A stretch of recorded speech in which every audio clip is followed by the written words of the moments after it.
Bonjour à tous, heureux de vous retrouver, pardon. Il va falloir un jour que j'enlève ces cailloux de la bouche. Alors aujourd'hui, un petit Netflix de la semaine, il y avait longtemps que je l'avais fait. Et là, je vais être de l'avis de tout le monde pour une fois. Je vais dire du bien d'une série. Cette série, c'est One Piece. Je ne connais pas les auteurs, je ne connais pas le nom des acteurs, parce que la plupart des personnes sont des inconnus, mais alors c'est le pied. Voilà, c'est le pied. Alors je connaissais pas du tout l'univers de One Piece, je n'avais vu que des dessins sur des produits de merchandising, mais je ne connaissais pas l'histoire, je connais pas le manga, je connais pas le film, les films d'animation ou la série animée. Je ne connaissais absolument rien, j'étais vierge. La bande-annonce ne me faisait pas envie, et pourtant j'ai eu envie de dépaysement. Ça a sûrement aidé dans ma décision de regarder cette série. Et je n'ai pas été déçu. One Piece raconte l'histoire de Luffy, pirate au chapeau de paille, qui rêve d'être le plus grand pirate de tous les temps.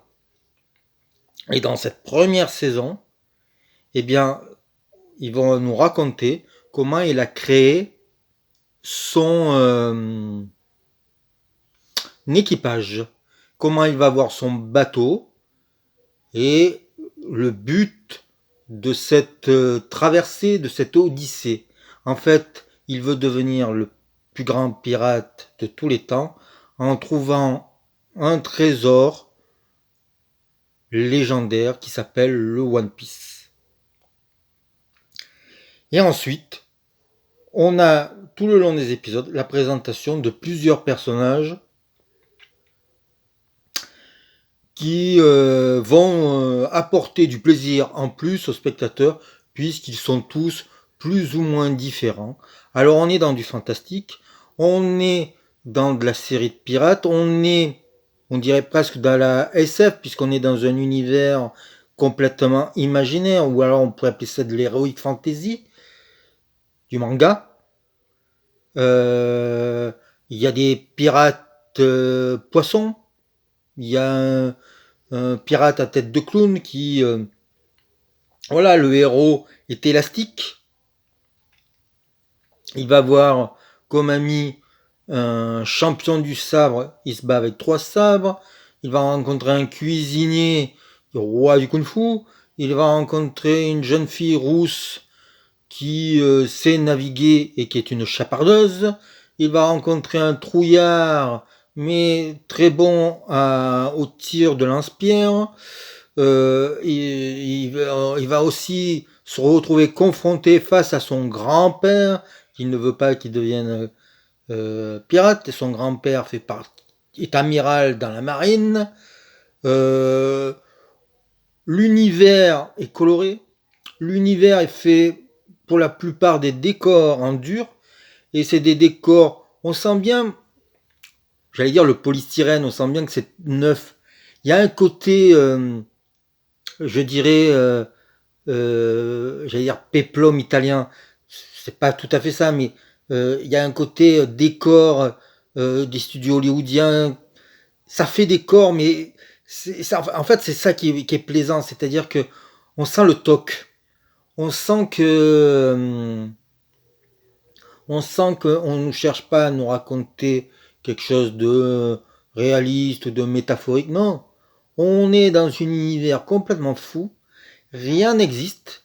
Et en fait, c'est dans cet esprit-là qui est plaisant.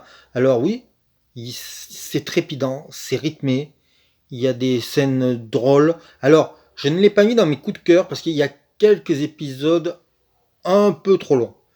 Les épisodes sont souvent durent plus d'une heure, entre 55 minutes et 1h05. Et il y en a parfois qui traînent un petit peu en longueur.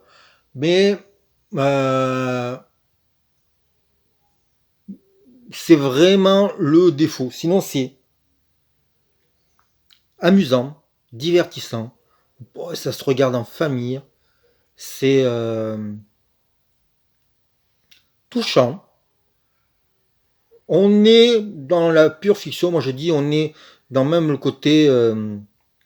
j'aime bien que tous les personnages viennent d'univers et de pays presque différents. Il y a des Asiatiques, il y a des Blancs, il y a des Noirs, il y a des... Et ça donne un ton. Le héros, je sais pas du tout, il fait hispanique et ça donne envie d'aimer ces gens par rapport à justement l'humanisme de ce propos-là, le côté chaleureux, voilà, c'est ce que je voulais dire. De voir tous ces gens-là, il y a un côté chaleureux. C'est très bien foutu. L'image de ça, il y a des CGI, moi j'aime pas trop quand c'est trop numérique, mais là, c'est un mélange entre le faux, le numérique et le fait en vrai. Je pense qu'il y a des vrais bateaux, même s'ils ne naviguent pas. Je pense qu'on n'est pas trop dans le fond vert, il doit en avoir, mais pas tant que ça. Et puis il y a des maquillages qui sont assez extraordinaires, puisque les hommes poissons sont faits en maquillage. Ça donne quelque chose d'étrange, mais de fascinant et de beau. Et voilà. Voilà pourquoi j'aime cette série. Il y a de la bonne humeur.